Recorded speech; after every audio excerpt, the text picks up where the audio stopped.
Seen in the distance, in the depths of the forest, military personnel witnessed hazy lights descend through the treetops. Unbeknownst to the men involved, the chance encounter in the few days following Christmas in 1980 became the most famous, highly polarizing, and deeply investigated UFO encounter in British history. Was it a hoax? Or were we really visited by beings from a distant star system? This is the Rendlesham Forest incident.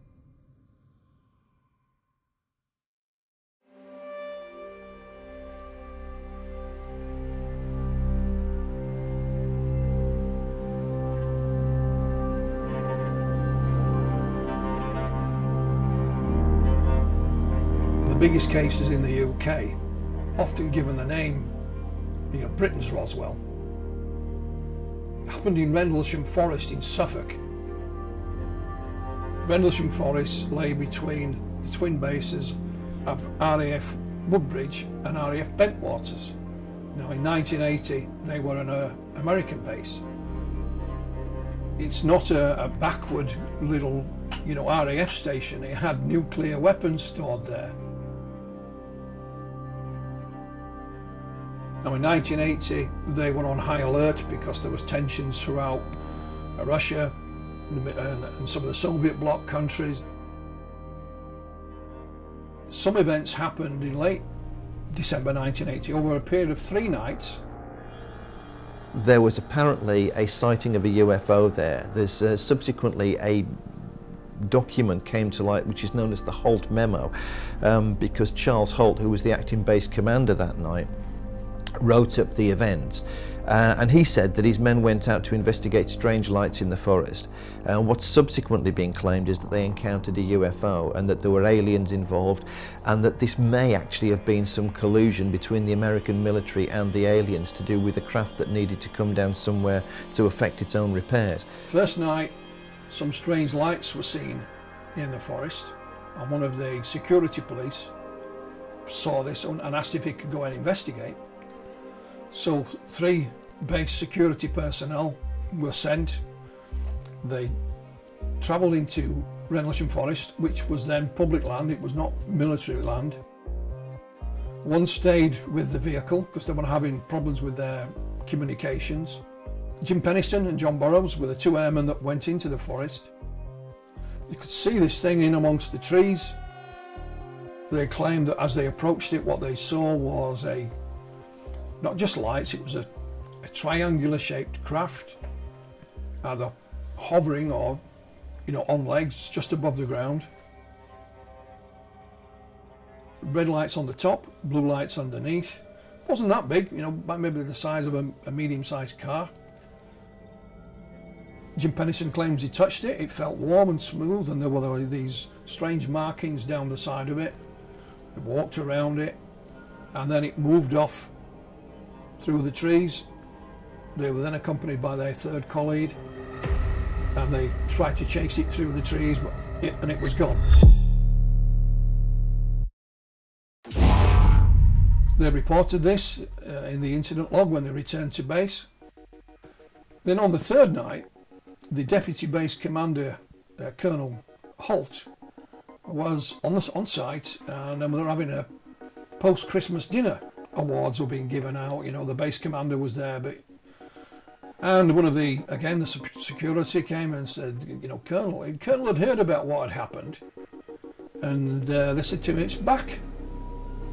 What's back? This is the UFO. So the colonel thought, I'll take some men into the forest and I'll do away with this nonsense. Now he wasn't in military uniform at the time, so he went and got changed first, picked up his small tape recorder, a little handheld thing, selected a few men, off they went. First problem they had these sort of diesel powered lights, they're called light-alls, and they wouldn't work. They were arguing that there was no diesel in them, but of course they were full. So they proceeded into the woods, into the forest.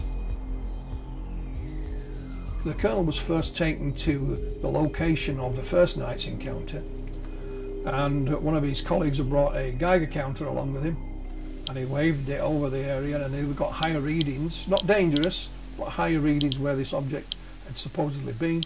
They looked up in the tree canopy. It looked as if the branches were broken because the trees were quite densely packed. Looked like something had descended through the trees.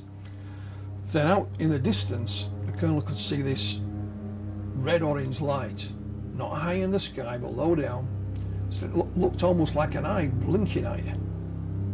And all the while he's recording this on his tape recorder. It's not running all the time, he records portions of it. You can hear the other men in the background, not just the Colonel.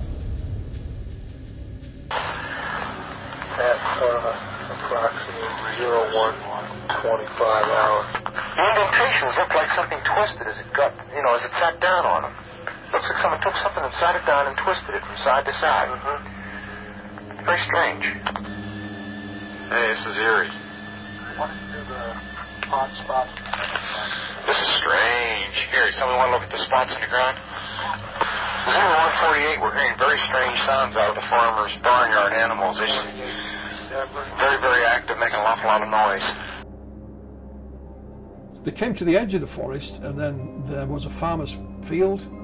Beyond the field was the farmhouse, and he said this orange thing was in the field. And it was so bright it lit up it reflected off the glass in the windows of the farmhouse, and it made the farmhouse look like it was on fire. The light is gone now. It was approximately 120 degrees from the site. Is it back again? Yes, sir. Oh, dash the flashlight set. Let's move out to the edge of the clearing so we can get a better look at it. See if you can get the star scope on it. The light's still there, and all the barnyard animals have gotten quiet now. Yeah, we're heading about 110 to 120 degrees from the site out through to the clearing now. Still getting a reading on the meter. About 2 clicks. Meter's jumped 3 to 4 clicks, getting stronger. Now, some people have said what the Colonel and his party were looking at was the lighthouse.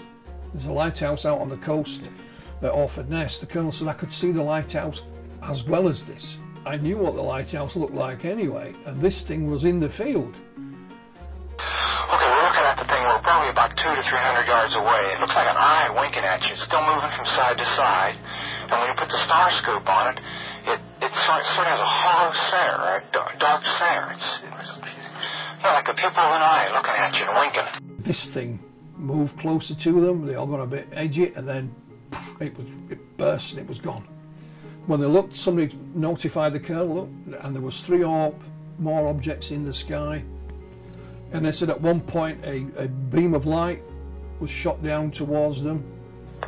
0315 now, we've got an object about 10 degrees directly south, 10 degrees off the horizon. And the ones in the north are moving, one's moving away from us. Moving out fast. There's one on the right taking away too. Yeah, we're both heading north. Hey, here he comes from the south. He's coming toward us now.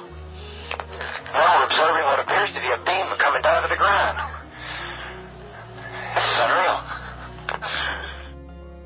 And it landed, it was, and I went towards them. I don't mean a long way off. It was just a few yards away from them. He didn't know if this was a weapon or warning. Some of these lights were also seen over the weapon storage area. 100 hours, one object still hovering over Woodbridge Base at about 5 to 10 degrees off the horizon, still moving erratic and similar lights and beaming down earlier. So they chased these lights through the forest for a couple of hours or more. And then he thought, well, I'm wet. There's nobody come, He expected that there might be an aircraft intercept or a helicopter, nothing, nobody. So decided to return to base. He reported it to his commanding officer. He was later asked to write a memo, which was just a 1-page thing that he wrote. And he sent that to the Ministry of Defence.